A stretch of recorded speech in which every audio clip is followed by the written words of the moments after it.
საღამოშიდობისა თქვენ უყურებთ არგუმენტების დროს მეორე საზოგადოებრივზე მე ზვიად ავალიანი ვარ. რა შედეგებს მოუტანს ქვეყანას მმართველი გუნდის გადაწყვეტილება, რომლის თანახმადაც კონსტიტუციაში საბოლოოდ მაინც გაჩნდება ჩანაწერი, რომელიც საქართველოს მოქალაქეობის არ მქონე პირებს საქართველოს ტერიტორიაზე არსებული სასოფლო-სამეურნეო დანიშნულების მიწების შეძენას შეუზღუდავს. რა შედეგებს ელოდება ამ ჩანაწერისგან საზოგადოების ის ნაწილი, რომელიც ამგვარ აკრძალვას წლების მანძილზე ითხოვდა და რა საფრთხეებს ხედავენ ისინი, ვინც ამ ჩანაწერს არაეფექტიან ან პოპულისტურ გადაწყვეტილებად თვლიან. გაიაფთება თუ არა აკრძალვის შემდეგ სასოფლო-სამეურნეო მიწა საქართველოში, გაუჩნდება თუ არა მეტი мотиваცია ქართველ ფერმერებს, იქნება თუ არა უფრო მეტად დაცული საქართველოს ეროვნული უსაფრთხოება და რას ეტყვიან კანონმდებლები საბოლოოდ ქართველ ემიგრანტებს, რომლებიც საქართველოს მოქალაქეები დღესდღეობით არ არიან. დღეს ჩვენ კიდევ ერთხელ ვისაუბრებთ ამ უმნიშვნელოვანეს თემის ირგვლივ არგუმენტების დროში. ჩვენი სტუმრები კი პოლიტიკური სპექტრის წარმომადგენლები იქნებიან. ბატონი დიმიტრი ლორთქიფანიძე, დემოკრატიული მოძრაობის ერთ-ერთი ლიდერი, ბატონი კახაკუკავა პარტია თავისუფალი საქართველოს თავმჯდომარე და ბატონი ოთარ სირაძე ერთიანი ნაციონალური მოძრაობის პოლიტსაბჭოს წევრი. საღამოშიდობისა ბატონებო, დიდი მადლობა პირველ რიგში მობრძანებისთვის. მაშ ასე მე დიმიტრი ლორთქიფანიძეს მინდა ბუნებრივია, ალბათ მაყურებლისთვის გასაკვირი არ იქნება, რატომ არის ეს ბუნებრივი. პირველი კითხვა დავუსვა. ბატონ დიმიტრი, რამდენიმე წელია დემოკრატიული მოძრაობა და პირადად თქვენ ითხოვთ ამ ჩანაწერის გაჩენას კონსტიტუციაში და მას შემდეგ რაც დაანონსდა საკონსტიტუციო რეფორმა, განსაკუთრებით გააქტიურდა ეს, ასე ვთქვათ, კამპანია თქვენი პარტიის მხრიდან, სხვა რამდენიმე პარტიის მხრიდან და ასე შემდეგ. საბოლოოდ რამდენიმე დღის წინ უმრავლესობამ განაცხადა, რომ დიახ, ის ანგარიშს უწევს საქართველოს მოსახლეობის დიდი ნაწილის აზრს და თავადაც, ასე ვთქვათ, იყო უმრავლესობაში როგორც ჩანს ჯგუფი, რომელიც ამ აზრს თავიდანვე ეზიარებდა და ეს ჩანაწერი გაჩნდება კონსტიტუციაში. როგორ შეაფასებთ აი ამ გადაწყვეტილებას თქვენ ადამიანი, რომელიც მართლაც საკმაოდ დიდი ხანია ერთ-ერთი სახე ხართ, რომელიც ასოცირდება პირდაპირ ამ მოთხოვნასთან. მოგესალმებით ბატონ ზვიად, მივესალმებით ჩვენს მსმენელს, მაყურებელს, მივესალმებით სტუმრებს სტუდიაში. მე არ შეგაწყეთ ბევრი საუბრით, უბრალოდ გეტყვით, რომ მართლაც კონსტიტუციის მიმართება მიწასთან არც ერთ დებულებაში არ ყოფილა გამოხატული, აქამდე ყოველ შემთხვევაში ეს ასეა, განსხვავებით 1921 წლის კონსტიტუციის 116 მუხლისა, სადაც შემზღუდავ მავალდებულებელი ნორმა არსებობდა მიწასთან მიმართებისა. სწორედ ის ფაქტი, რომ მიწა არ არის ნახსენები და საკუთრების უფლების განსაზღვრავ მუხლში არ არის ეს მიმართება გაჩენილი, ეს გახდა 2013 წელს გამოცემული მორატორიუმის ასე ვთქვათ, გაუქმების მიზეზი საქართველოს საკონსტიტუციო სასამართლოს მიერ, მას შემდეგ რაც მას მიმართა დანიის მოქალაქემ სამკვიდრო ქონების ვერ მიღების ფაქტთან დაკავშირებით. ამის შემდეგ ზუსტად კიდევ უფრო ცხოველი ინტერესი გაჩნდა საზოგადოებაში და საქმეში ჩახედული ადამიანები დამეთანხმებიან, რომ დიახ, სწორედ დემოკრატიული მოძრაობა და მის წარმომადგენელი გახდით თქვენი მონამორჩილი 2017 წლის იანვარში შექმნილი სახელმწიფო საკონსტიტუციო კომისიის სამუშაო ჯგუფის წინაშე წარვადგინე კონსტიტუციური კანონის პროექტი და მასთან დაკავშირებული განმარტებითი ბარათი, რომელიც მთლიანად ემყარებოდა ჩვენი აკადემიური წრეების ისეთ გამოჩენილი მეცნიერების დასკვნას, როგორც არის ბატონი პაატა კოღუაშვილი, ბატონი დავით ზარდიაშვილი, ქალბატონი ნანა შაველაშვილი და ჩვენ შევქმნით ესეთი დებულება, რომლის მიხედვით მიწა როგორც განსაკუთრებული ფასეულობა, როგორც კულტურული, ისტორიული, სოციალური დანიშნულების ქართველთა სამკვიდრო საკუთრების უფლებით შეიძლება განისაზღვროს მხოლოდ საქართველოს მოქალაქეებისთვის, მუნიციპალურ საკუთრებაში, სახელმწიფო საკუთრებაში, მაგრამ მისი გადაცემა, ასე ვთქვათ, საკუთრების უფლების რეგისტრაციის უცხო ქვეყნის მოქალაქეებს და მოქალაქეობის არ მქონე პირებზე ჩვენ მიერ შემოთავაზებული პროექტით იკრძალებოდა. მინდა გითხრათ, რომ ქართული ოცნების შემადგენლობაში აღმოჩნდნენ დეპუტატები, რომლებიც კომისიას წარმოადგენენ, რომლებმაც მხარი დაგვიჭირეს ამაში პირველ მეორე სამუშაო ჯგუფებზე და მართლაც გაჩნდა, იცით, ისეთი მოლოდინი. მე არც დამავიწყდება ის ფაქტი, რომ ბატონი ჯონი ხეცურიანიც კი გვილოცავდა და მეც ბატონ ჯონის მინდა მადლობა გადაუხადო იმ მხარდაჭერისთვის, რომელიც მან გამოხატა ჩვენი პროექტის მიმართ დამოკიდებულებით. მაგრამ მოხდა ის, რასაც არავინ არ ელოდა.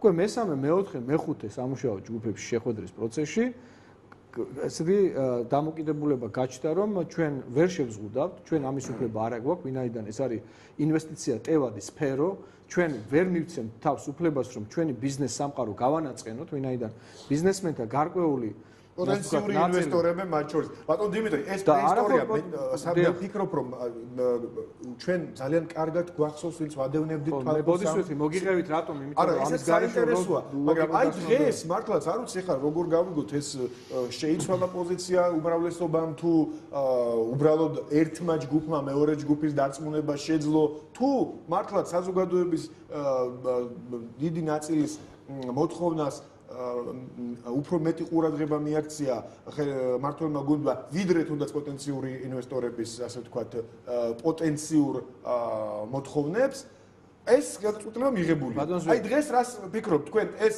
არის გამარჯვება იმ გუნდისთვის რომელიც ითხოვდა ამ ჩანაწერს თუ არა? თუ პირველ რიგში ეს არის გამარჯვება საზოგადოების. ვინაიდან საზოგადოების განსაკუთრებული პროტესტის ფონზე მოხდა საბოლოო ჯამში ამ პოზიციის ცვლილება.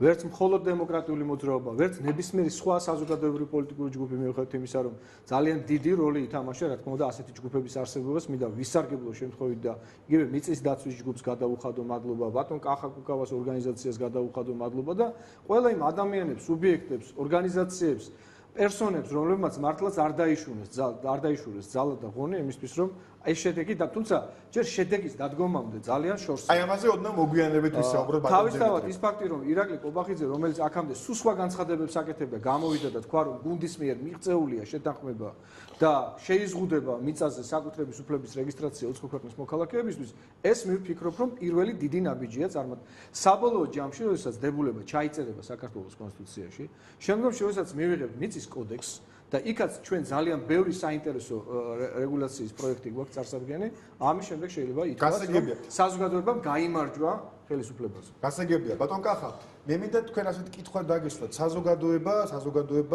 ხშირად რამდენიმე ნაწილისგან შედგება, რომელთა აზრებიც ყოველთვის არ ემთხოვა ერთმანეთს. ამ შემთხვევაში ალბათ გვაქვს ასეთი სურათი, თუ დავაკვირდებით საზოგადოებას შესაძლოა იყოს უმრავლესობა უმცირესობა, მაგრამ არის ნაწილი საზოგადოების, რომელიც სკეპტიკურად არის განწყობილი ამ ჩანაწერის ამ იდეის მიმართ და აკრიტიკებენ მას როგორც ბიზნესის თავისუფლების კუთხით პოზიციიდან ისე სხვათა შორის უფრო ასე ვთქვათ პატრიოტული გადასახედიდანაც მაგათაც იგივე ემიგრანტებთან დაკავშირებით მოვისმინეთ ჩვენ სკეპტიკური მოსაზრება რომ ხომ არ ვარდებიან ამ ჩანაწერით მაგათაც ქართველი ემიგრანტები დისკრიმინაციულ მდგომარეობაში რომლებიც დღეს არ არიან საქართველოს მოქალაქეები მაგრამ შეიძლება სურდეთ ინვესტიციების განხორციელება ან უბრალოდ მემკვიდრეობით მიწის მიღება და ასე შემდეგ.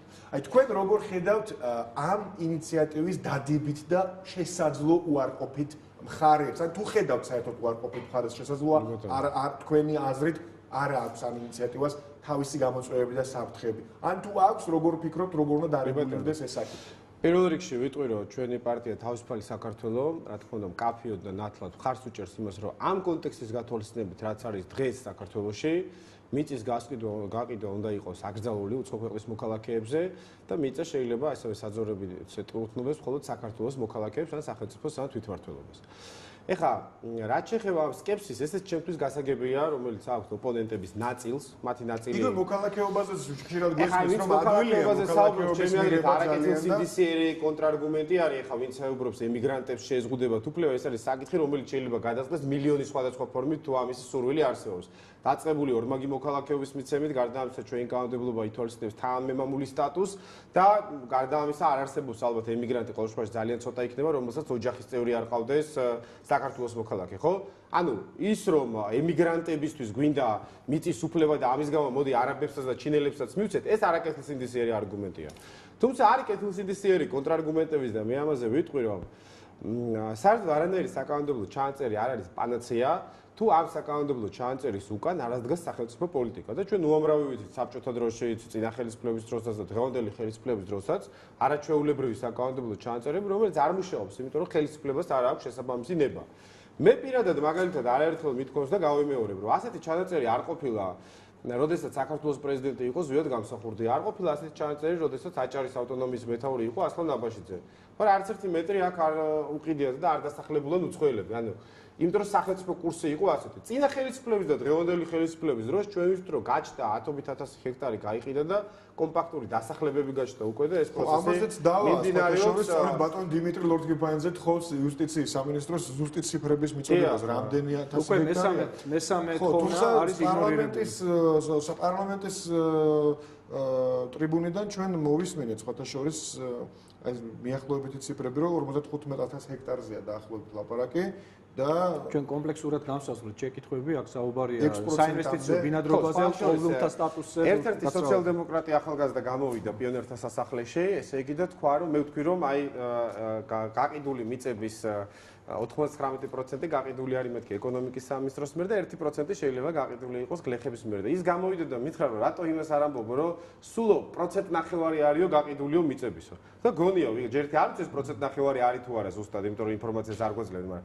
ვინმეს გონია რომ 1.5% ცოტა არის ამ მოკლე პერიოდში გადაიანგარიშეთ ელემენტარულად რამდენი იქნება 5 წელიწადში 10 წელიწადში თუნდაც 1.5%-ობით რომ გაგრძელდეს თავი რომ დავანებოთ პროგრესიას თავარი რაც მინდა თქვა ზუსტად ეხა ბევრი არგუმენტი და კონტრარგუმენტია თუ გექნება შეკითხვა გიპასუხებ აქ არის ორი თეორიის კონცეპტუალური წინააღმდეგობა ლიბერალურის და ეროვნულ სახელმწიფოებრივის ძალიან ბევრი მეგობარი მყავს მეთო ლიბერალები რომელიც ამბობენ რას რომ იმისთვის რომ ქვეყანა გამართული იყოს ჯობია რომ მიწა გაიყიდოს ქართველი ვისაც აკავშირულია მუშაობა წავიდეს და ჭურჭელი რეცხოს საბერძნეთში აქ იმუშავებს უკეთესად ჩინელი მენეჯერი გერმანელი თუ იქნება კიდე უკეთესი და ეკონომიკა იქნება გამართული ამ მოსაზრებას მე ფაქტობრივად შეიძლება ეს დაშვება გავაკეთო რომ სწორია მაგრამ ფასეულობა რა არის ჩვენთვის რომ საქართველოს ტერიტორიაზე იყოს გამართული ეკონომიკა სადაც ჩინელები იქნებიან მუშები და გერმანელები მენეჯერები თუ ფასეულობა არის ადამიანი რომელიც ამ ქვეყნის ტერიტორიაზე ცხოვრობს კი ბატონო შეიძლება ჩვენს გლეხს და ჩვენს მუშას და ჩვენს მეწარმეს არ აქვს იმდენი გამოცდილება რამდენიც ინვესტორს მაგრამ ეს საქართველოს ჩვენ იმიტომ გვინდა რომ ყველაფერთან ერთად ეს მოსახლეობა შევინარჩუნოთ ტრადიცია და იდენტობა შევინარჩუნოთ თორე ხა რა თქმა უნდა ალბათ ღმერთთან უკდას მაგრამ გერმანელები და ჩინელები რო დაასახლო შეიძლება უკეთესი ქვეყანა ააშენონ აქ ეს კონცეპტუალური წინააღმდეგობა აბსოლუტურად მოდი როდესაც გვეუბნებიან რომ აი 500 ჰექტარი ჯერ საერთოდ მე გეტყვით ამასაც ვიტყვი და დავამთავრებ 500 ჰექტარის მიყიდვა მე თუ მკითხავ გერმანელზე და ჩინელზე კი არა საერთოდ ქვეყნის შიგნითაც პრობლემური არის გასათვალისწინებელი არის ის რომ სოფლიდან მოსახლეობის აყრას და მაგათი მიწების გაყიდვას თუ პარალელურად არ ზრდებს თან ინდუსტრიის განვითარება სად მიდის ეს გლეხობა საბერძნეთში უშვებ ჭურჭლის მრეცხავება ჩვენს გლეხობას რა ალტერნატივა გვაქვს გასაგებია თქვენი არგუმენტები. მოდით ბატონ ოთარ სირაძეს ვკითხოთ, ნაციონალური მოძრაობა არის ერთ-ერთი პარტია, რომელიც სწორედ და ყველაზე უფრო სკეპტიკურად არის განწყობილი იყო ამ პერიოდში ამ იდეის მიმართ, იყო არგუმენტები ასევე მიწის გაიაფებასთან დაკავშირებით და იმასთან დაკავშირებით, რომ ნეგატიურად შეიძლებოდა ასახულიყო ეს ინიციატივა თვითონ ქართულ სოფლის მეურნეობაზე. რა არგუმენტები გაქვთ, რომ დავაკონკრეტოთ ბატონ ოთარ, რაში შეიძლება ამ აკრძალვამ ხელი შეუშალოს სოფლის მეურნეობას და პირიქით მისი არარსებობა რა შეუწყობს ხელს სოფლის მეურნეობის განვითარებას. მოგესალმებით, მადლობა მოწვევისთვის. პირველ რიგში მსგავსი ჩანაწერი კონსტიტუციაში არის მარტივად რომ ვთქვათ არასწორი, იმიტომ რომ შესაძლებელია სხვა ნორმატიულ დოკუმენტებში იყოს მსგავსი შეზღუდვა და ეს არ იყოს საკონსტიტუციო დაშვება.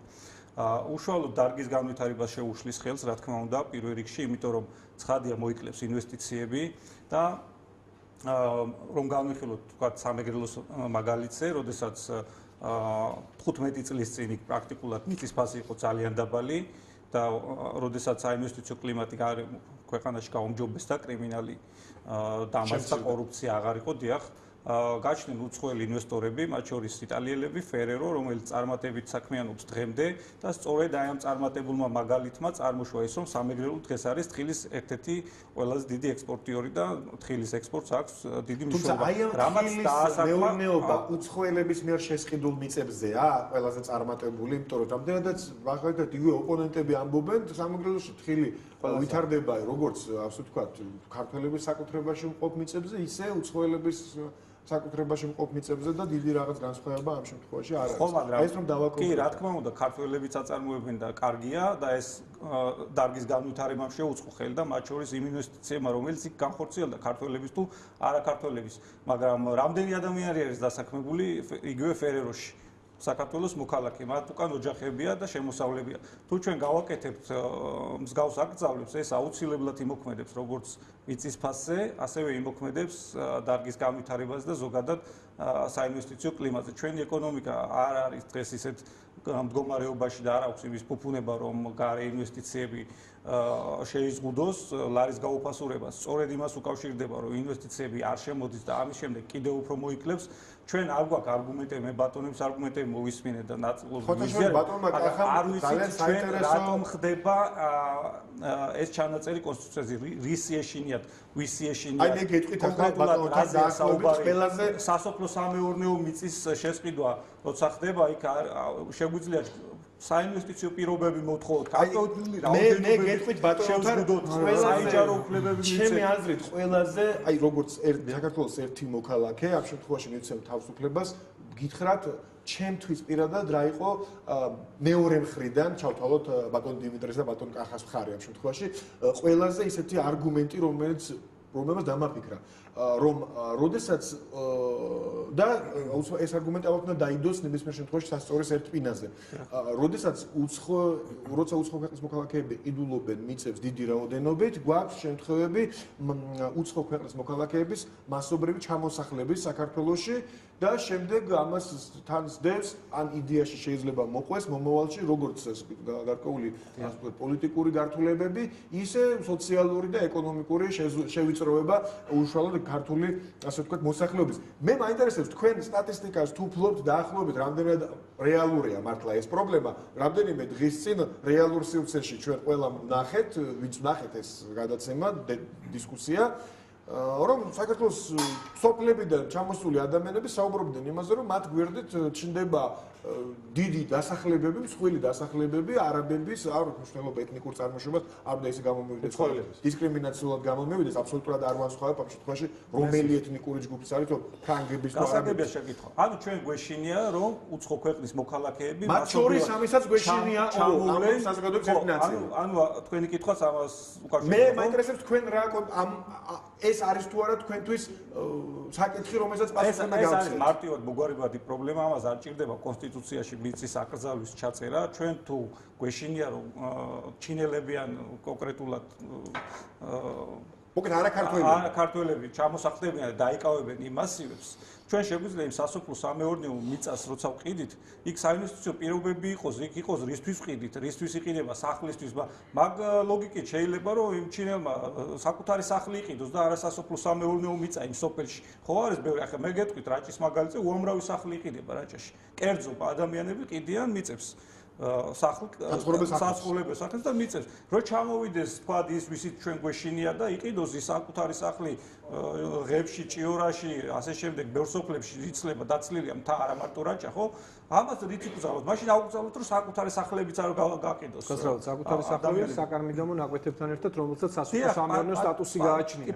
ესეც დავამატოთ. ხო, ნუ საკუთარ სახლს ყველა სახლს სასოფლო-სამეურნეო მიწა, მასე დამაგრებით. ხო, ჩვენ შეგვიძლია ამით რეგულირება გავაკეთოთ, რომ საკუთარ სახლს ყიდულობს თუ სოფლის მეურნეობის საქმიანობისთვის ყიდულობს. ეს ხო შეიძლება რომ ეს ავიცილოთ თავიდან, თუ არ იქნება ინტერესი კონკრეტულად იმ ადამიანების, რომ ბიზნესი აწარმოო და სახლი უნდა მაინც და მაინც, ხო?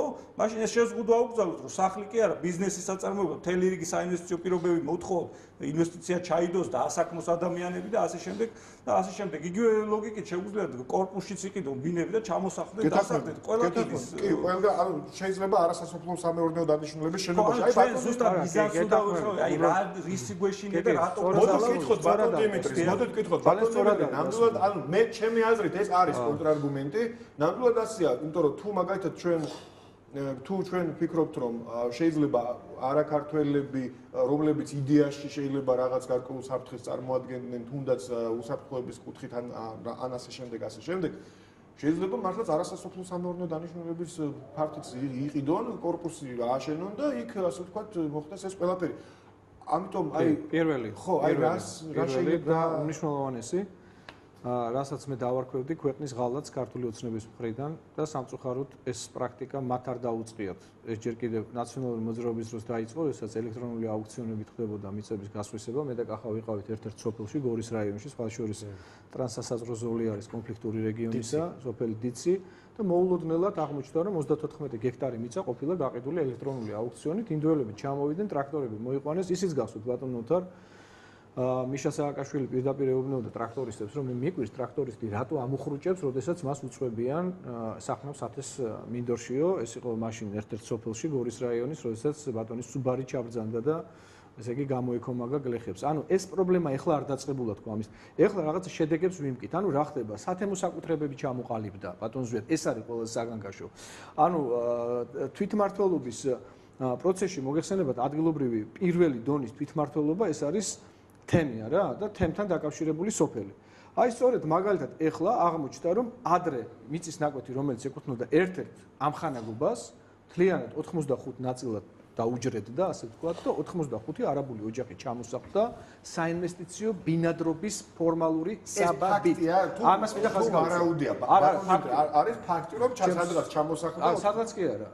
თეთრი წყაროს რაიონის სოფელ ასურეთში ჩამოასახლეს 85 ოჯახი რომელსაც მიანიჭეს, რა თქმა უნდა, საკუთრების უფლების რეგისტრაციის მერე საკადასტრო კოდები, ყველაფერი, გვარი, სახელი, ამონაწერები, საჯარო რეესტრიდან არსებობს, შეგიძლიათ შებრძანდეთ. და ეს არის საფრთხე. დაინტერესებული პირი ხა ვინც ჩვენ გვიყურებს, შეუძლია ამ წუთას შევიდეს napr.gov.gz და მოიკითხოს ეს, ასე ვთქვათ, თეთრი წყაროს რაიონის სოფელ ასურეთში არის თუ არა შექმნილი ახალი სათემო საკუთრება. მაშინ აი ეს გავაკონტროლოთო, ანუ რაღაცა ჩავდოთო იქ ასე ვთქვათ,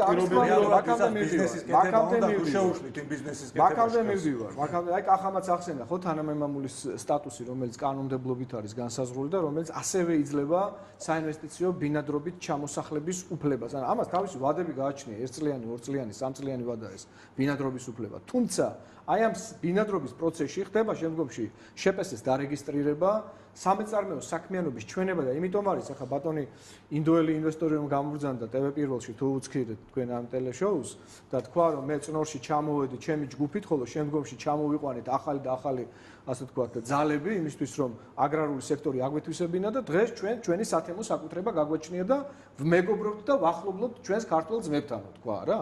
აი ესეთი სათემო საკუთრებები გაჩნდა თელავის რაიონის სოფელ ჯუღანში, საგურამოში, თეთრი წყაროში, წნორში და ასე შემდეგ შეიძლება ბევრი ისეთია კიდე რაც მე ახლა არ ვიცი და ამიტომ ვერ ვამბობ. ანუ ჩვენ კითხვას ასე ვსვა რა საფრთხეს შეიცავს ახლა ესეც დავაკონტროლოთ. ანუ სეპარატიზმის საფრთხეს შეიცავს. მე დავინტერესდი ამ საკითხით და შემდგომში გავავრცელე კიდეც ეს ინფორმაცია. დღეს შეგვიძლია მე და თქვენ წავიდეთ ღამის 2 საათზე აეროპორტში ბატონ ზვიად და თქვენ დადგებით ფაქტის წინაშე. კეთდება ჩარტერული რეისი შარჟა თბილისი. ეს მოგეხსენებათ აბუ-დაბი, დუბაი და შარჟა მესამე კატეგორიის ქალაქია იმ ტერიტორიაზე, საიდანაც მასობრივად ხდება ესე იგი მიგრაციული პროცესები საქართველოში, მიწაწლის მაძიებელი არაბი, ასე ვთქვათ, მოქალაქეებისგან, არაბებისა, რომლებსაც საკმაოდ მაღალი შემოსავლები გააჩნიათ და იქაური საშუალო მაცხოვრებელი შეიძლება ითქვას, რომ აქაურ მდიდარს შეიძლება ჯობდეს კიდეც. ეს ადამიანები წინასწარ შერჩეული პირობით ასე ვთქვათ, ხვდებიან მათ იურიდიული კომპანიები, რომლებსაც უკვე შერჩეული აქვს მათთვის, ასე იგი დრო, ვითარება, როდის უნდა დაარსოს და ბატონ დიმიტრი, საფრთხეს ანუ ეს რას კონკრეტულად რა საფრთხეს დაუშვათ დასახლდა არაბი ყვარლის რაიონში. $35000 ღირს, $35000 ღირს პირობა, რომლის შესრულების შედეგადაც ეს ადამიანი იღებს უპირობოდ, ასე ვთქვათ, ბინადრობის უფლებას საქართველოში. დამისახელეთ ნებისმიერი სხვა სახელმწიფო, სხვა ქვეყანა, სადაც ჩვენ მარტივად შეგვიძლია ბინადრობის უფლების მიღება, თუნდაც $35000 ღირებული უძრავი კონების შეძენის საფუძველზე. ვერ დამისახელებთ ესეთ კონებას. მონებრივად პირველი კითხვა ისმის ასეთი: საინვესტიციო ბინადრობის უფლება რა სტატუსია? საიდან მოიტანა ეს ხელისუფლება? როდის შეიქმნა ასეთი პირობა, რომ ადამიანები, რომლებიც არეგისტრირებენ შეპესეებს, ყიდულობენ სახლებს, ყიდულობენ მიწებს, უცხო ქვეყნის მოქალაქეები, რომლებიც არიციან სახელმწიფო ენა, არიციან კანონმდებლობა, ანუ ის ჩამონათვალი, რომელიც ორგანული კანონით არის გაწერილი მოქალაქეობის შესახებ, ჩვენი ორგანული კანონი. საერთოდ წარმოდგენა არ აქვს იმ კულტურულ გარემოზე, რომელშიც მოდიან, მაგრამ მოდიან წინასწარი შეთანხმებით, მოდიან წინასწარი გარიგებით აქვს კონკრეტული პერსპექტივა განვითარების და რაც ყველაზე მთავარია, ბინადრობის უფლებას 2 წელიწადში გარდაქმნიან მოქალაქეები. გასაგებია, კარგით, მაშინ მე ბატონ კახასთან გადავალ იგი. არა, ბატონოს ვიარ, მაპატიეთ, მაგრამ ეს არ არის ღალატი ქვეყნის. როდესაც მასობრივად ხდება გაუცხოება საკუთარი მიწა-წყლის, გაუცხოება. ეს არის ის პროცესი, რომელიც დაცულია ფედერალური კანონით შვეიცარიაში, რაზეც ღაღადებს გერმანიისა და უნგრეთის საკონსტიტუციო სასამართლოები, რაც პირდაპირ არის ჩადებული ლიტვისა და ესტონეთის კონსტიტუციებში, სადაც პირდაპირ წერია, რომ მიწა საკუთრებით შეიძლება იყოს მხოლოდ მოქალაქის, მხოლოდ მუნიციპალიტეტის და მხოლოდ სახელმწიფოსი. და ასეთი მარტივი ტიპის გარიგებების შედეგად გაუცხოება მიწისა და მით უმეტეს თემური საკუთრებების გაჩენა, ეს სხვა არაფერია თუ არა ღალატი. აი, მე მინდა ბატონ კახას ვკითხო კონკრეტულად რა კიდევ ერთხელ ვიფიქრობ, ეს არის მაინც მთავარი კითხვა მთელ სამ დისკუსიაში, კონკრეტულად რა საფრთხეა. ეს არის საფრთხე კულტურული კონფლიქტის. აი, მაგათაც აკადემიური დისკუსია გვაქვს ბატონი ოთარის მიერ მოყვანილ არგუმენტებსაც გავწი პასუხი, დიდი პატივისცემა დაუდასტურო. მაგრამ ამ შემთხვევაში როგორც სამეგრელოზე იყო საუბარი და სპეციალისტებმა მინდა გითხრათ, რომ არაფერი კავშირში არ არის ფერორი და თხილის მეურნეობა. თხილი კარგახნის უკვე სამეგრელოში აყვავებული იყო და მაგითი ცხოვრობს და მაგითი გადარჩა საერთოდ სამეგრელო ამ წლებში, ამ ძიმე წლებში. ფერო იქ შემოვიდა უკვე 2000-იანი წლების დასაწყისში და 2005-ში, როდესაც იქ უკვე მთელ სამეგრელოში გაშენებული იყო თხილის მეურნეობები და ეს არის ერთი კონკრეტული სოფელი ხიბულა, სადაც 500 ჰექტარი წაართვეს და დღემდე პროტესტი არის ამგლეხობს. ანუ თხილის მეურნეობის განვითარებასთან და საერთოდ რაიმეს განვითარებასთან ამას კავშირი არ აქვს. მეორე არგუმენტი, თქვენ ბრძანეთ თუ იცით რამდენი ადამიანი არისო დასაქმებულიო და რას უშვებით ამ ოჯახებს. თქვენ თუ იცით რამდენი ოჯახი არის დასაქმებული და ეხლა ვიცი რომ რაჭის გუბერნატორი ბრძანდებოდით და არ შეგეშლებათ ნამდვილად 500 ჰექტარზე მუშები რო დაიქირავო, ამით მეტ ოჯახს დასაქმებ, თუ ის 500 ჰექტარი გლეხებზე რო გაანაწილო, ამით მეტი ოჯახი იქნება გამოყვებილი. ამიტომაც ეს არგუმენტიც მისაღები არ არის. რაც შეეხება თქვენს საფრთხებს, ხო, აქ არის ორი მომენტი. ნაციონალური საზოგადოების ამბობს, რომ ეს ქმნის კულტურული კონფლიქტების საშიშროებას, რაც ევროპაში უკვე ძალიან არა, ამ არგუმენტს არ ვეზიარებ პირდაპირ. არ ვეზიარებ ამ არგუმენტს. არგუმენტი რაც არის ისტორიის კანონი, არის მიწა იმისია, ვინც ახლობს და ვისაც არ ახსოვს, ეხლა შევახსენებ, რომ როდესაც ჩვენს მიწებზე დასახლდნენ დავით აღმაშენებელს 60,000-იანი არმიის შექმნა მოუწია, რომ არაბები, ვისაც არ ახსოვს თბილისში და თბილისის შემოგარენში რა პრობლემა არის, რომ თბილისის საამირო შეიძლება გამეორდეს? დასახლება მიწას აქვს, ეხლა შემიძლია სხვა პრობლემაც ბაქტრიონის ომი, საიმირო არ იყო უბრალოდ დასახლებული იყვნენ ტომები და იქაც დიდი მე არ გეტყვით, უბრალოდ მინდა მაყურებლისთვის ჯავახეთი, ქვემოქართლი, აფხაზეთი, ცხინვალი დაიწყო ასე, ცხინვალში საბჭოთა პერიოდში ცხოვრობდა 3 ოსური ოჯახი საბჭოთა პერიოდამდე ბოდიშით. და ვიცით სადამდეც მიდის ეს ყველაფერი, ხო? აქედან გამომდინარე, ეხლა რატო არა ვართ იმის წინააღმდეგი, რაც მოთარმა თქვა, რომ კორპუსში ბინებიც იყიდონა. მე ზუსტად ამიტომ ვთქვი, რომ მე არ მომბრო ყველა კონტრარგუმენტი, რომელსაც ჩვენ გვეუბნებიან, არაკეთილსინდისიერია. ნებისმიერი სახელმწიფო გადაწყვეტილება მიღებული უნდა იქნეს გარკვეული ბალანსის საფუძველზე. ზუსტადაც არასასოფლო სამეურნეო დანიშნულების მიწების პრივატიზების შემთხვევაში მე ვფიქრობ, რომ სარგებელი მეტია და რისკები ნაკლები. ქარხანას თუ გახსნის ჩინელი, მე ამას მივესალმები მხოლოდ. და ქარხანასთვის რო იყიდეს ტერიტორიას ვარკეთილში, იმან არ შეიძლება გამოიწვიოს იმ ტიპის რისკები, რაც შეიძლება გამოიწვიოს მაგალითად აი რაჭის გუბერნატორი არის და ვიტყვი ახლა უბრალოდ რაჭა დაცარიელების პირავდგომი რეგიონი არის, ალბათ იქნება 15-20,000 ჰექტარი, ხო? მიწა. და ეგ იქნება დაახლოებით 30-40 მილიონი ლარის ღირებულების. ეს არის ძალიან მცირე თანხა, რო ჩამოვიდეს ხვალ რომელიმე შეიხი, მაგალითად და მთელი რაჭის მიწები იყიდოს. დიდი სიამოვნებით შეიძლება იქ უმრავლესობა გაყიდოს ის მიწები, დასახლდნენ ქუთაისში, ბათუმში და თბილისში და რა გვინდა თქვა, რომ ეს პრობლემა არ იქნება, რო ჩავალთ იქ დასასვენებლად შაორში და რო დაგვხვდებიან არაბები და რაჭველი რო იქ არ იქნება? ეს პრობლემა სულ ბოლოს საქართველოს დაუდგა მე-19 საუკუნეში. ქართველები ხალხი ვართ ასეთი, ნაკლოვანი თუ გაინტერესებთ და ილიამ ამის გამო შექმნა სათავადაზნაურო ბანკი, რომ ქართველები ყიდიდნენ და არ გავანაწყენებ, ეხლა ჩვენი ერთ-ერთი მეზობელი ერი ყიდულობდა ყველაფერს. და რადგანაც ბუნებრივად მიდიოდა ეს პროცესი, ხელოვნურად რომ ილიას შეეჩერებინა, შექმნა ბანკი, რომ ქართველი თავადი რომ ყიდიდა მიწას, რომ მე რესტორანში დაეხარჯა ის ფული, სხვას რო არ იყიდა ილია ყიდულობდა. ანუ ნებისმიერ შემთხვევაში გარკვეული მენტალური პრობლემები. ზოგი ჭირი მარგებელი არის, რომ არა ბოლშევიკური რევოლუცია 21 წელს ქართველები ვიყავით ეთნიკური უმცირესობა თბილისშიც, ბათუმშიც და ძალიან ბევრ ქალაქშიც. და ეხლა მე არ ვიცი კიდე მოხდება თუ არა 50 წლის შემდგომ ეგეთი დრამატული ისტორიული მოვლენა, რომ ჩვენ შეგვძლოთ მაგ საშინელი პროცესის უკან შემოbrunება. პატარა ქვეყნისთვის მიწების ტოტალურად გაყიდვა დიდ, მდიდარ და დემოგრაფიულად სწრაფად მზარდ ერებზე, ეს არის პრობლემა, თორე ისე ფერეროს მაგალითი რომ მოიყვანეთ, ეხლა ფერერო და იტალიელები რომ შემოდიოდნენ ეგ და ერთ და ორ ქარხანას და ეგ მაგირო პრობლემა არ არის. ხო, არის კიდევ რამდენიმე მაგალითი, რომელიც მოხდა ბიზნესისთვის, მუხრანი და ასე შემდეგ. სწორედ ამიტომაც ბატონო ლორთარ, ჩვენ ხო აი თქვენ თქვით დიმიტრის. სასოფლო სამეურნეოს ამიტომ ამბობთ, რომ დავაბალანსოთ. რა თქმა უნდა, ხა არასასოფლო რო აუგზავნოთ და ქარხანა არ გავახსენებთ. ევროპაში იცით როგორ არის ბატონო ლორთარ, თქვენ გეცოდინებათ ახლა ხო, მხარის გუბერნატორი ბრძანდებოდით, არსებობს იმატრიკულაციის წესი, რომელიც არამწუ უცხო ქვეყნის მოქალაქისთვის, ადგილობრივი მკვიდრისთვის ითვალისწინებს საგამოცდო ვადას.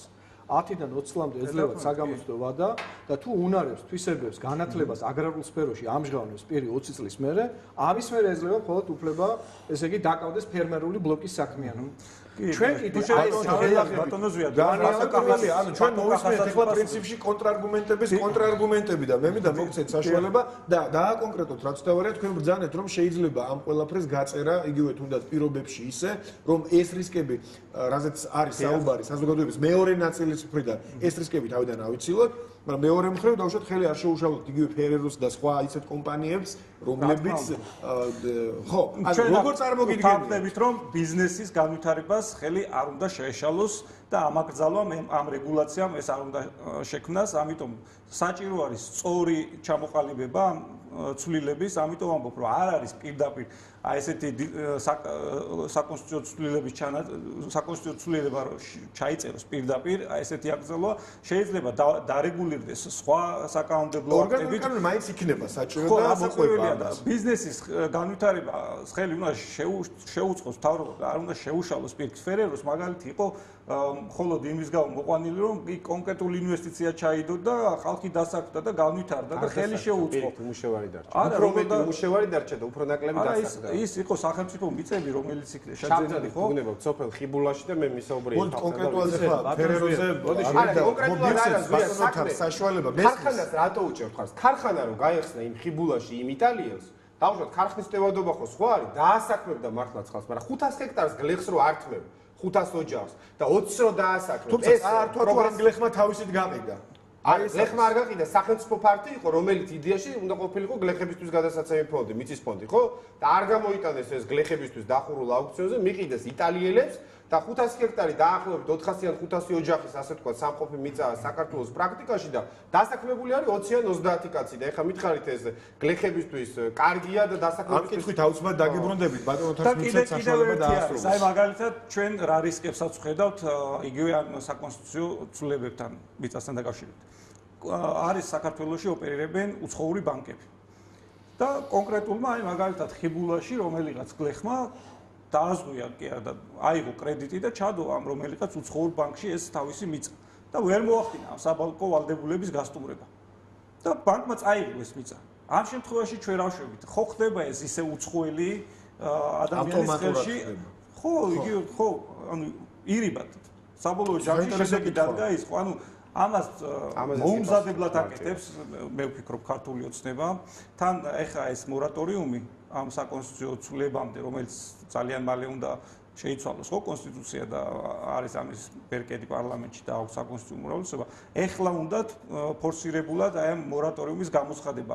არ ვიცით, ვერ ხსნიან, დღეს პარლამენტში იყო ამაზე დისკუსია და მსჯელობა, აი რატო არის ესე დაჩქარებით აი ამ 20 თუ 30 დღე რას წვითავს ამ მორატორიუმის, აი რა საფრთხეებს ხედავენ ამაში ქართული ოცნება და რატო არის ეს ესეთი მნიშვნელოვანი, იმიტომ დაელოდონ საკონსტიტუციო ცვლილებებს და ბარემ ერთიან პაკეტში გააკეთო ყველაფერი. ну ეს ალბათ ეს კითხვა უფრო ქართულ ოცნებასთან არის. ბატონ დიმიტრი და აუცილებელი პირობაა, იმიტომ რომ დღესვე უნდა შეწყდეს უკვე ეს მავნე პრაქტიკა, სანამ საბოლოოდ ჩამოყალიბდება დებულება, როგორც კონსტიტუციაში იყიდება რამე მიწების სასწრაფო წესით.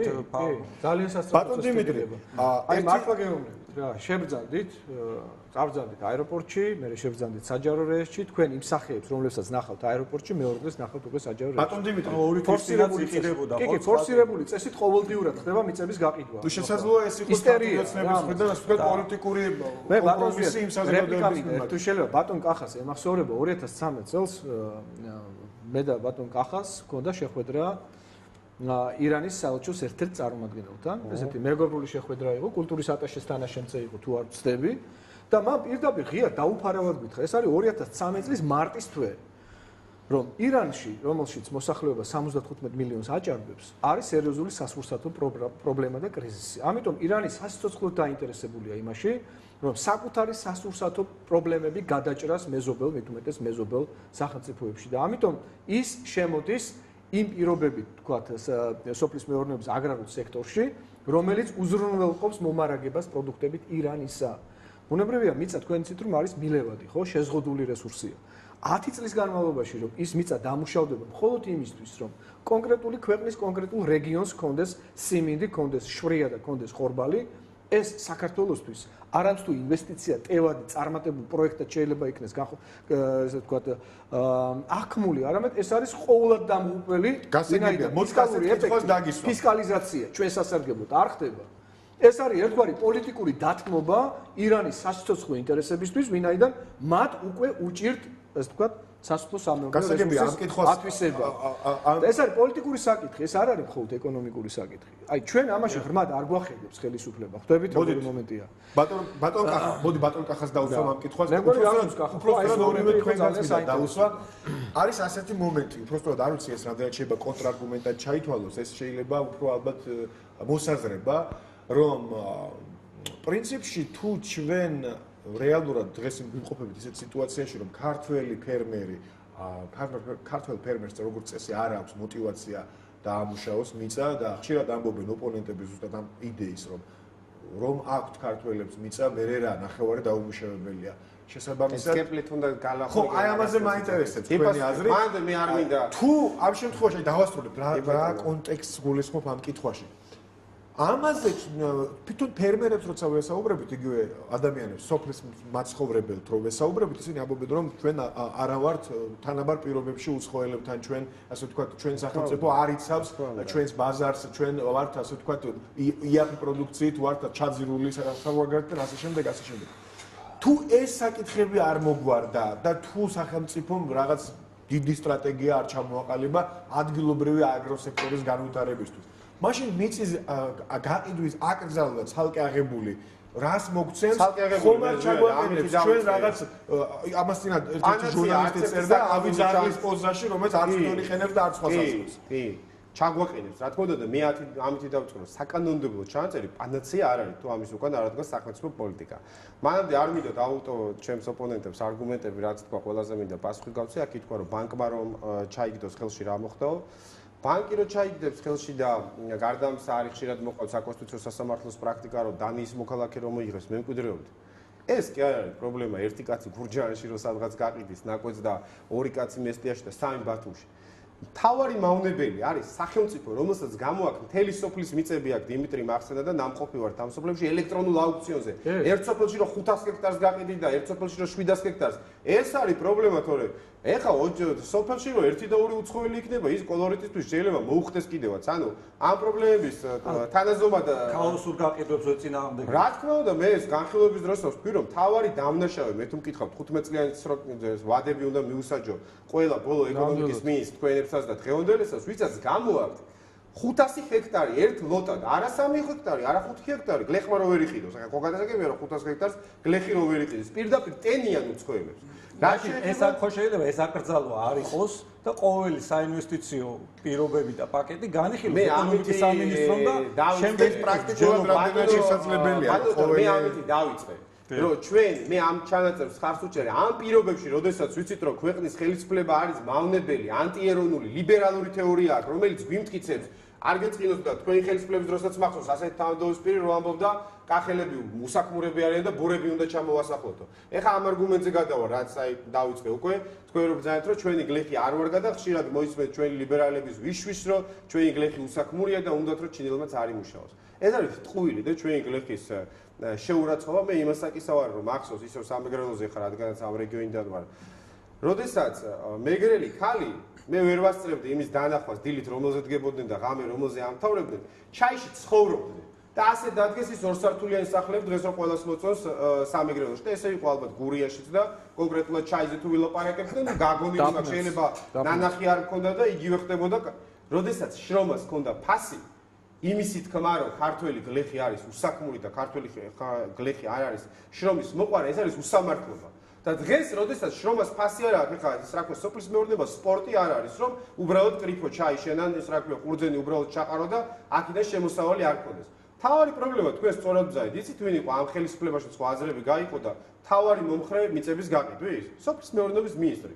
როდესაც ქვეყნის სოფლის მეურნეობის მინისტრი სოფლის მეურნეობის გადარჩენის აზრს იმაში ხედავს, რომ მიწები გაყიდოს ჩინელებზე, არაბებზე და ზედინდოელები დაასახლოს, რა თქმა უნდა, ასეთ დროს ქართველი გლეხი ვერ იქნება კონკურენტუნარიან ვითარებაში. აბა ჩააყენეთ ქართველი ფერმერი და გლეხი იგივე ვითარებაში, როგორც თურქეთის მთავრობას ყავს თურქი გლეხი. თქვენ რა გონიათ, თურქეთში ტრაქტორისთვის დიზელს რო ყიდულობს თურქი გლეხი და თურქი ფერმერი იმ ფასად ყიდულობს, რაც იმაში არის ბენზინგასამართ სადგურში?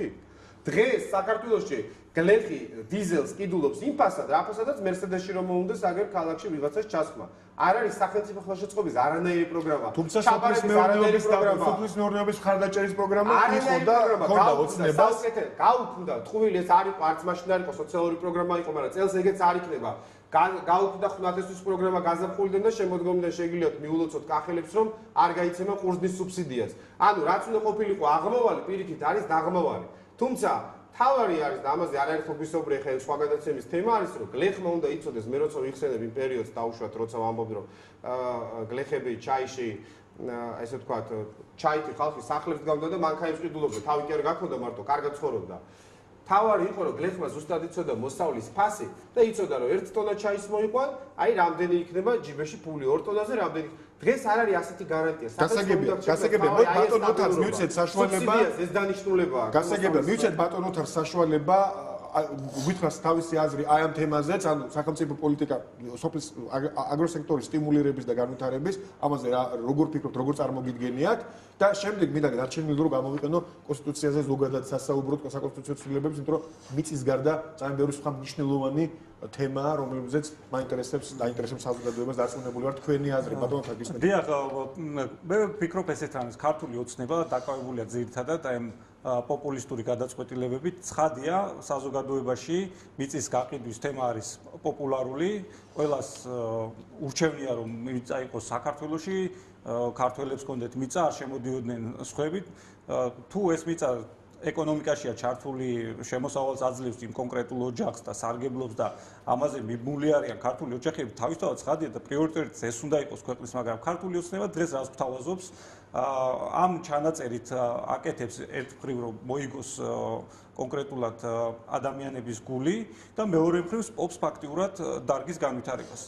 ისევე როგორც სხვა სფეროებშიც მსგავსი აკრძალვები ქვეყნის ეკონომიკას არ ადგება კარგად. ჩვენ ბოლო პერიოდში არაერთი ჩვენ წინა გადაცემაზე ვსაუბრობთ ბიზნესთან დაკავშირებულ პრობლემებზე და მინდა ორიოდე სიტყვით შევეხო აი ბოლო დროის მოვლენებს. მას შემდეგ რაც ხელისუფლებაში მოვიდა ქართული ოცნება, ეს ქართული ბიზნესი ხო და დაიქვემდებარა და ქართული ბიზნესმენები ფაქტიურად მორჩილების ქვეშ გაიხადა.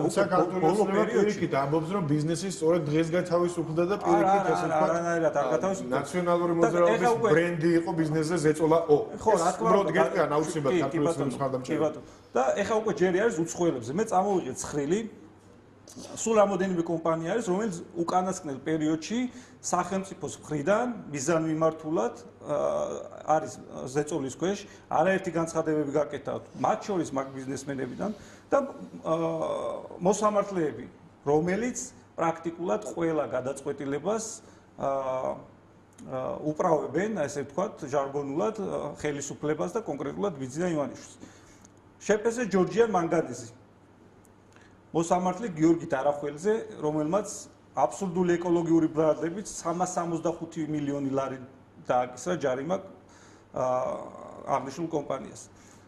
მოსამართლე გოჩა აბუსერიძე 200 მილიონი ლარი დააჯარიმა იგივე ჯორჯიან მანგანეზი საგადასახადო დავალიანების გამო. მე ვფიქრობ, ჩვენს მაყურებელს ეს კონკრეტული გვარები არაფერს ეთქვის აბსოლუტურად და მოსამართლე სასამართლო დღეს ეს არ არის ერთი კონკრეტული შემთხვევა. მე აგერ 5, 6, 7 შეიძლება ითქვას იგივე შავი ზღვის საერთაშორისო უნივერსიტეტის ერთ-ერთი მფლობელი, რომელიც ჩამოვიდა გერმანიის მოქალაქე და აეროპორტიდანვე მოახდინეს მისი დეპორტირება ჯიჰან ჰაკანი, ესეთი მოწილე პარტნიორი და მაგ კომპანიაში ანუ შესული იყო საგადასახადო ინსპექცია და 1,5 მილიონ ლარი დააჯარიმეს. ისევე შეიძლება ითქვას დემირელის კოლეჯზეც. მთელი ქონება დაუყადაღეს და 1.350.000 კოლეჯთან დაკავშირებით ეს უკვე ხო არა ნაწილობრივ პოლიტიკურ თამაში გადავართ მაშინ იმიტომ რომ ეს ერდოგანის ასე ვთქვათ ბიზნესზე წულა მეცაც გეტყვით იგივე კლინიკა ლანცეტი ვთქვათ დირექტორი ფარმან ჯეირანი ხო წინასწარ აზერბაიჯანის ხელისუფლება ედავება რომ ისა გადატრიალებას აფინანსებს აზერბაიჯანში თუ რაღაცას ეს არის ბიზნესის ზეწოლა ყველა ესეთი ქმედება ეხლა რომელ განვითარებულ ქვეყანაში რაზეც მას ბრალი აქვს წაყენებული ეხლა მისი ადვოკატობა გაუნდის მაგრამ კლინიკის დირექტორს ადიჭერენ ეხლა რომელიღაც თვითონ ოპერაციას არ ატარებს ადამიანი და რამდენი ფატალური შედეგია ხო საავადმყოფოებში ყველა დირექტორი უნდა დაიჭირო ეს არის ბიზნესის ზეწოლა ცხადი ასევე იყო ტერაბანკის ფილიპ მორისის ბრიტიშ ამერიკანთა საქმე რომელსაც 150 მილიონი დოლარით იქნა დაჯარებული პირველ ინსტანციაზე და ეს გააკეთა მოსამართლე ვლადიმერ კაკაბაძემ და შემდეგ მეორე ინსტანციამ გამოასწორა ნაწილობრივ კი და ეს დავები გრძელდება ანუ ყველა ეს არის ერთობლივად სუსისგან მიერ მართული მთელი ეს ბიზნესების გაკონტროლება ქართულ ბიზნესმენებს უკვე წლის ბოლოს უანგარიშებს სუსი რამდენი აქვს მას მოგება სასახები და რამდენი არა ნაცვლად იმისა რომ ბიზნესმა თვითონ მიიღოს გასაგებია თქვენი პოზიცია ხო არ ვიცი უბრალოდ აი ასე ვთქვათ ლანცეტთან და კოლეჯთან დაკავშირებით რა თქმა უნდა საზოგადოებაში არის მეორე მოსაზრებაც რომ სინამდვილეში მე პოლიტიკურ ნაწილს ამას პოლიტიკური კონტექსტი იგივე ეს არის ბიზნესი ეს არის ბიზნესი ამ მეორე მხრივ ეს არის ბიზნესი ცხადია ეშლება ხო რა თქმა უნდა ეხა მე თქვენი პოზიცია რასაკვირველია გასაგებია თქვენი პოზიცია მე ჩვენ ცოტა დრო გრჩება მინდა გამოვიყენო ეს დრო კონსტიტუციის ში დაგეგმილი ცვლილებების ზოგადი შეფასებისთვის, მინდა ზოგადი შეფასება გთხოვოთ, რამდენიმე სხვა, ისეთი მნიშვნელოვანი თემაც არის აქ, ცხადია და ჩვენ დღეს ვისაუბრეთ ძირითადად მიწის გასხვისებაზე, მაგრამ ასევე ძალიან მნიშვნელოვანია და პარტიებისთვის განსაკუთრებით ალბათ იგივე საარჩევნო კოდექსი და რეგულაციები და სხვა საკითხები, რადგან მართველი პარტიის და სხვა პარტიების პოლიტიკური სპექტრის, დანარჩენი პოლიტიკური სპექტრის პოზიციები მკვეთრად განსხვავდება. მე მინდა კითხოთ, აი ბოლო პერიოდში გაჟღერებულ იდეებს როგორ შეაფასებდით და როგორ ხედავთ თქვენ დაუშვათ კომპრომისის შესაძლებლობას მართლ პოლიტიკურ ძალასა და დანარჩენ პოლიტიკურ სპექტრს შორის. მე პირადად ვერანაირ კომპრომისს ვერ ხედავ ხელისუფლების მხრიდან. თუმცა ხელისუფლება მაგათაც წამოვიდა კომპრომისზე თქვენს იდეასთან, იგივე მიწებთან დაკავშირებით, ერთ-ერთი პრინციპული საკითხი იყო. დიდი თამაშის ნაწილია ხელისუფლებას ჩვენ აღშკარად ვატყობთ, რომ მაქსიმალურად ცდილობს, რომ საზოგადოებრივი ყურადღება მოადუნოს. ახლა მაშინ როდესაც 5 ჯერ შეცვალა დამოკიდებულება მაჟორიტარული სისტემის გაუქმება, არ გაუქმებასთან დაკავშირებით, პრეზიდენტის პირდაპირ წესით არჩევნების არარჩევნებთან დაკავშირებით და ეს თარიღები ხან 2020-ისთვის გამოიყენა, 2018-მდე ჩამოვიდა მე ისევ განაცხადა, რომ აი დავფიქრდებით და გააჩნია ვინ როგორ მოიქცევა და ეს კომპრომისი დაკავშირებული იქნება ერთ პირთან. პირდაპირ აცხადებდა პარლამენტის თავმჯდომარე.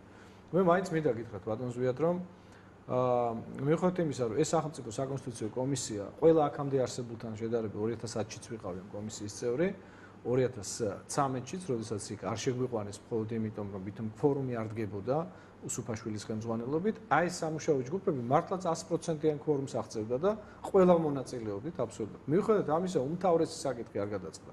სახელმწიფო პოლიტიკური მართვის მოდელზე ვერ მოხდა თავიდანვე ჩამოყალიბება. ანუ მიჩნეულ იქნა, რომ აპრიორი ეს არის საპარლამენტო რესპუბლიკა. დღესაც ვსვავ კითხვას. რატომ თუ კი მთელ რეფორმას ატარებ, თუ კი გინდა რომ დემოკრატად წარმოჩინდე, ხო, ბარემ აქედან დავიწყოთ არა? იმაზე, რაზეც თქვა იგივე ერდოღანი თავიდანვე ჩამოყალიბდა და თქვა, რომ მე ხალხს ვეკითხები, უნდა თუ არა მათ ძლიერი ერდოღანი უფრო დემოკრატია თქვენი აზრით, ხელისუფლება. ეგრე გაიტანა. ეგრე რეფერენდუმზე გაიტანა.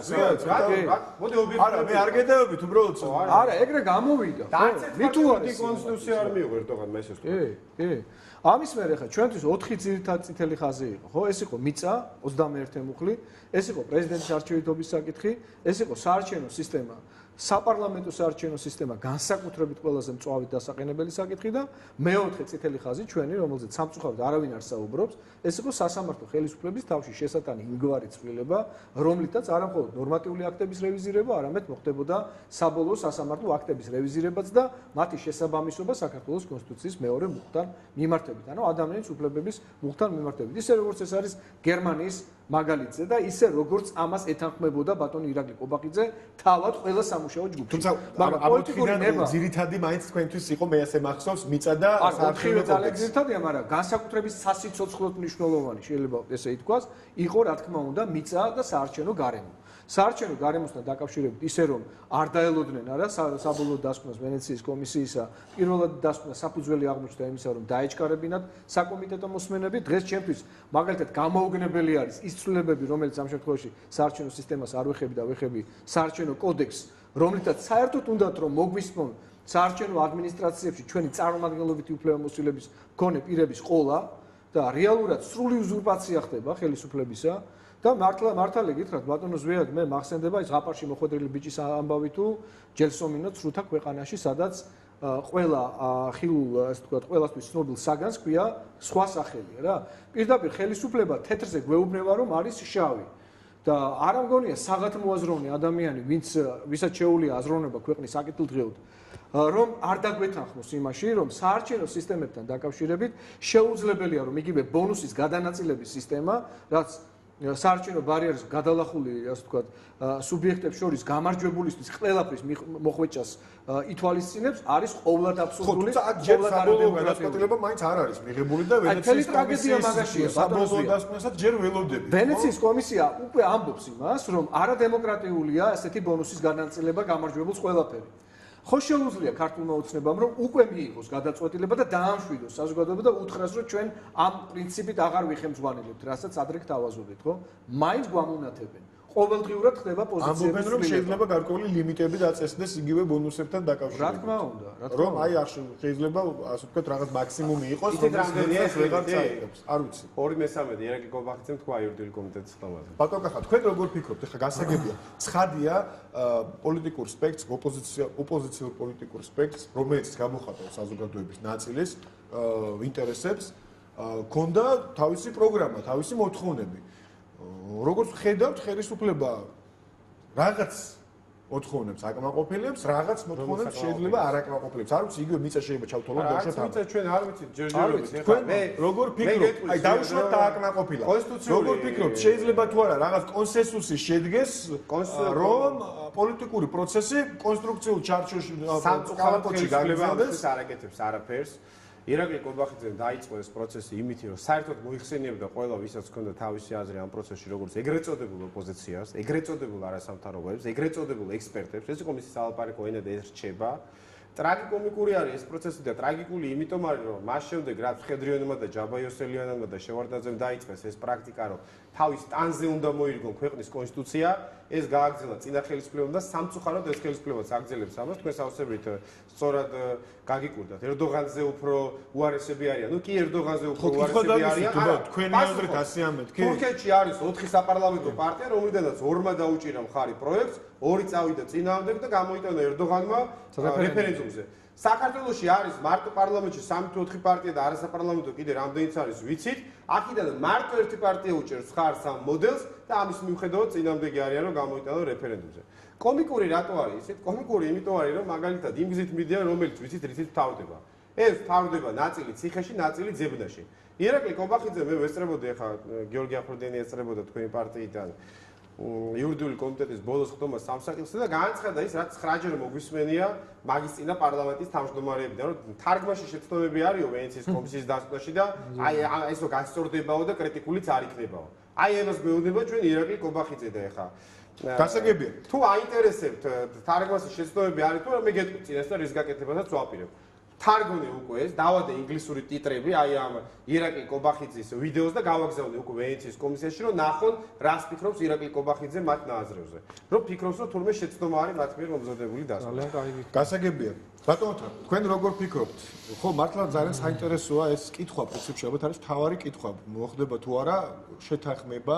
შეთანხმება არ არის თქვაში ადეკვატური ტერმინი. ზოგადად, ანუ მოხდება, გაგრძელდება თუ არა პოლიტიკური პროცესი, ჯანსაღი პოლიტიკური პროცესი. თქვენ დაასახელეთ ხოთაშორის ადგილობრივი არჩევნები გვიახლოვდება, ძალიან მნიშვნელოვანი. ნაწილი პარტიების ამბობს, რომ აი თუ საკონსტიტუციაზე არ შედგება შეთანხმება, მაშინ შეიძლება საერთოდ არ ქონდეს აზრი მონაწილეობის მიღებას, ასე შემდეგ, ასე შემდეგ. თქვენ დაასახელეთ უკვე ადგილობრივ არჩევნებში თქვენი კანდიდატები, როგორც ჩანს, ნაციონალური მოძრაობა, ასე ვთქვათ, მიიღებს ამ არჩევნებში მონაწილეობას და რაც შეეხება კონსტიტუციას, როგორ ფიქრობთ? ეს განხილვებიც მაინც ისე დასრულდება, როგორც აქამდე ყველა დასრულებულა პრინციპში, რომ აი იქნება მთელი ოპოზიციური პოლიტიკური სპექტრი, რომელიც იტყვის, რომ ჩვენ ამას არ ვიზიარებთ და არაფერი ჩვენ, ასე ვთქვათ, არ ვიღებთ ამაზე პასუხისმგებლობას და ჩვენი არც ერთი იდეაში არ მოხვედრილა აქ. თუ მაინც მოხდება თქვენი აზრით გარკვეული სხვანაირად მოხდება. საკონსტიტუციო ცვლილების პროცესი უკვე დაზიანდა, საკმარისად დაზიანდა. ამ ჭრილში თუ ვიტყვით, ამ კონსტიტუციურ ცვლილებების შეთანხმება პოლიტიკურ პარტიებს შორის ვერ მოხდება, უკვე ეს გამორიცხულია და ეს გამოიკვეთა კიდეც. ვენეციის კომისია 16-ში საბოლოო დასკვნას გაგვაცნობს, მაგრამ ჩვენ ხო ყველამ ვიცით რაც წერია, ნაწილი მას შორის უკვე საჯარო იყო. იქ არის მთელი რიგი შენიშვნები, ბატონმა დიმიტრიმ უკვე აღნიშნა. ესე არის ზუსტად, მაგრამ უბედურება კიდევ ის არის, რომ თვითონ ქართულ ოცნებაში მაჟორიტარული სისტემა დატოვონ თუ გაუქმონ, ამაზე ჯერ კიდევ ჩამოყალიბდებიან. ანუ დღეს ამბობენ, რომ აი პარლამენტის თავმჯდომარე გამოვიდა და თქვა, რომ აი ნაწილ მაჟორიტარებს უნდა თუ დარჩეს არსებულ სისტემაში. ხო, ზოგადად ამაზეც კი ვერ თანხმდებიან, არიციან რა უნდა ასაკეთებენ, საითმიდიან, ისინი არიან ქაოსში და მაგრამ ამაზე აუცილებლად გიპასუხებთ ბატონო, რომ აი ჩვენ ნაციონალური მოძრაობისგან განსხვავებით, სადაც ოცნების განცხადებით, მოთ ასე ვიტყვი. ყველას ჰქონდა ერთი აზრი, რაღაც პოლიტიკურ საკითხზე. ჩვენთან შეიძლება აზრთა სხვადასხვაობა იყოსო. ოთარი ამას ვერ გაიხსენებდა, მე გავიხსენებ ახლა. ზუსტად იგივე გააკეთა ნაციონალური მოძრაობამ 2008 წელს, როდესაც ოპოზიციასთან იყო შეთანხმება რეგიონულ პროპორციულ სისტემაზე გადასვლაზე, ოპოზიციამ არ დაუჭირა მხარი და გამოვიდა ვითომ იქ რომელიღაცა მაჟორიტარი კახოქრეშვილი და რამდენიმე და თქვა რომ ჩვენ გვინდა მაჟორიტარი და ნაციონალური მოძრაობა დაეთანხმება. მე ბატონო ვიცი ბატონო საშუალება და მე თვითონ უჭერდი მხარს, როგორც ანუ თქვენთანაც ყოფილა აზრთა სხვადასხვაობა. რა თქმა უნდა, იყო და ფაქტობრივად მართლაც მიღწეული იყო ეს შეთანხმება და სწორია და ძალიან დიდი შეცდომა იყო ის, როცა ჩვენ 2008-ში არ გადავედით რეგიონალურ პროპორციულ სიებზე და მივიღეთ ის შემდეგ, რაც მივიღეთ 2012 წელს.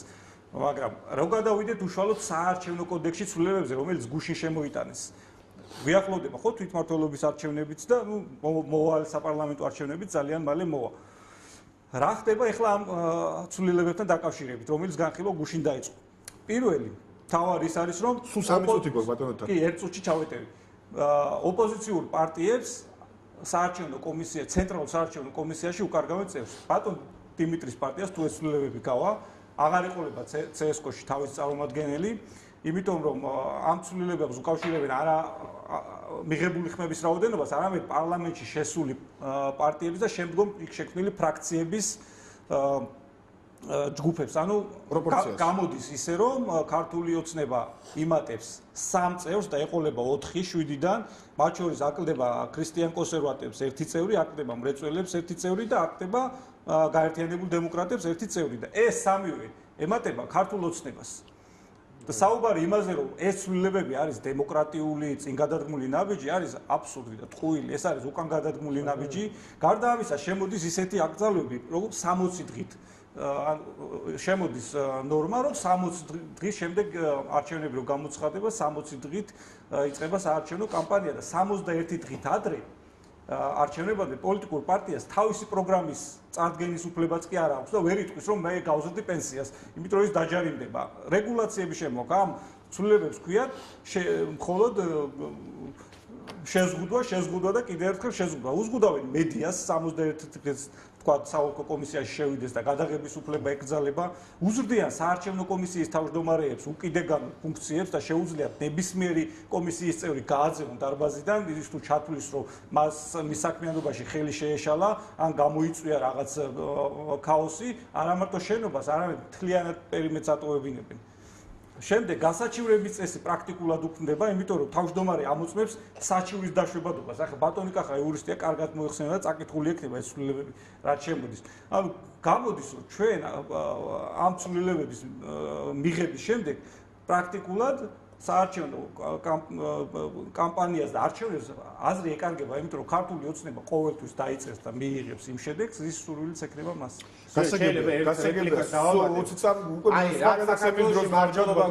არაფორმალური ქურდული მმართველობა, მთელი ამისი კომედია თუ ტრაგიკომედია რაშია, იცი? შენ თვითონ ახსენე, რომ ჯერ არ არიან შეთანხმებული მაჟორიტარულ სუჩერენ თუ პროპორციულს და იურიდიულმა კომიტეტმა მოიწონა უკვე პირველი მოსმენით. ერთი მაგათ ტვინებში ჩაიხედა და კითხეს, რა მოიწონეს, პროპორციული თუ მაჟორიტარული? მოდით ეს საკითხი, ისეთი საკითხია, რომელსაც 1 საათში ვერ ამოწურავთ. კითხეთ რა მოიწონეს, 1 საათში ვერ ამოწურავთ, მაგრამ ჩვენ ამ პროცესს აქტიურად მივადევნებთ, ფაქტობრივად ჩვენ მე ბოდიში უნდა მოგიხადოთ, ჩვენ უკვე სხვა გადაცემის დროს ვხარჯავთ ფაქტობრივად. ამიტომ დიდი მადლობა მინდა გადაგიხადოთ მობრძანებისთვის და როგორც ყოველთვის ძალიან საინტერესო დისკუსიისთვის. კახაკუკავა, დიმიტრი ლორთქიფანიძე და ოთარ სირაძე იყვნენ ჩვენი სტუმრები, მაყურებელს შევახსენებ არგუმენტების დრო ხვალამდე გეფშვიდობება დროებით.